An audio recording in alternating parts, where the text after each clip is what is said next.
இந்த video record பண்ணும்போது March 2026 Iran Israel போர் தீவிரமா இருக்கு. நான் ஏற்கனவே பெட்ரோல் தட்டுப்பாடு, ஃபர்டிலைசர்ஸ் தட்டுப்பாடு பத்தி பேசியிருக்கேன். ஆனா இப்போ உலகம் இன்னொரு பெரிய ஆபத்தான ஷார்டேஜ் நோக்கி சைலண்டா போயிட்டு இருக்கு.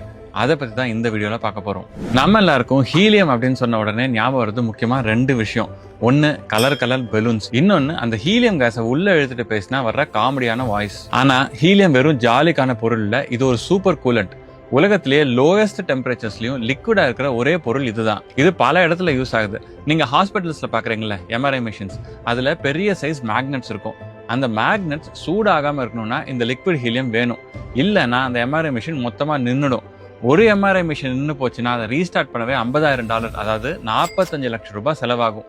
அதுவும் ஹீலியம் கிடைச்சாதான். உலகத்துக்கு தேவையான ஹீலியத்துல 33%, அதாவது 1/3 கத்தார் நாட்டுல இருக்கிற ராஸ் லஃபான் அப்படிங்கிற பிளான்ட்ல இருந்தா வருது. ஆனா இந்த மார்ச் மாசம் அந்த இடத்துல நடந்த தாக்குதல்ல உற்பத்தி மொத்தமா நின்னு போச்சு. ஸ்ட்ரெயிட் ஆஃப் ஹார்முஸ் வழியா கப்பல்கள் வர முடியாததுனால ஏற்கனவே அங்க இருக்கிற கேஸையும் வெளியெடுக்க முடியல. அமெரிக்கால கொஞ்சம் உற்பத்தி நடந்தாலும் அது மற்ற நாடுகளோட தேவைக்கு போதவே போதாது. இந்த நெருக்கடி ஏன் பெட்ரோல் நெருக்கடியோட ஆபத்தானது தெரியுமா? பெட்ரோலை நம்ம பூமி கடையில சேமிச்சு வச்சுக்கலாம், ஆனா ஹீலியத்தை அப்படி ஸ்டோர் பண்ணி வைக்க முடியாது. ஹீலியம் ஆட்டம்ஸ் ரொம்ப சின்னது, அது ஸ்டீல் சிலிண்டர் வழியா கூட லீக் ஆயிடும். எவ்வளவு நல்லா ஸ்டோர் பண்ணாலும் ஒவ்வொரு நாளும் ஸ்டோரேஜ்ல இருக்கிற ஹீலியத்துல 1% எவாபரேட் ஆகி காத்துல கலந்துகிட்டே இருக்கும். உலகத்துல இப்ப ஸ்டோரேஜ்ல இருக்கிற ஹீலியம் இன்னும் 30 நாளைக்கு மட்டும்தான் வரும். அதுக்குள்ள திரும்ப சப்ளை ஆரம்பிக்கலன்னா இப்ப ஸ்டோரேஜ்ல இருக்கிற ஹீலியம் மொத்தமா காலி ஆயிடும். அதை காத்துல இருந்து திரும்ப எடுக்கவே முடியாது. ஏப்ரல் பாதியில ஹீலியம் ஸ்டோரேஜ்க்கான ரெட் லைனை நம்ம கிராஸ் பண்ண போறோம். அப்பவும் போர் நிக்கலன்னா புது லேப்டாப், கார், மெடிக்கல் எக்யூப்மெண்ட்ஸ் எதுவுமே தயாரிக்க முடியாது. உலகம் ஒரு ஹார்ட்வேர் ஃப்ரீஸ் நிலைக்கு போயிடும். இது இந்தியாவுக்கு ஒரு மிகப்பெரிய தலைவலி. ஏன்னா இந்தியால ஹீலியம்கான ப்ரொடக்ஷன் சுத்தமா இல்ல.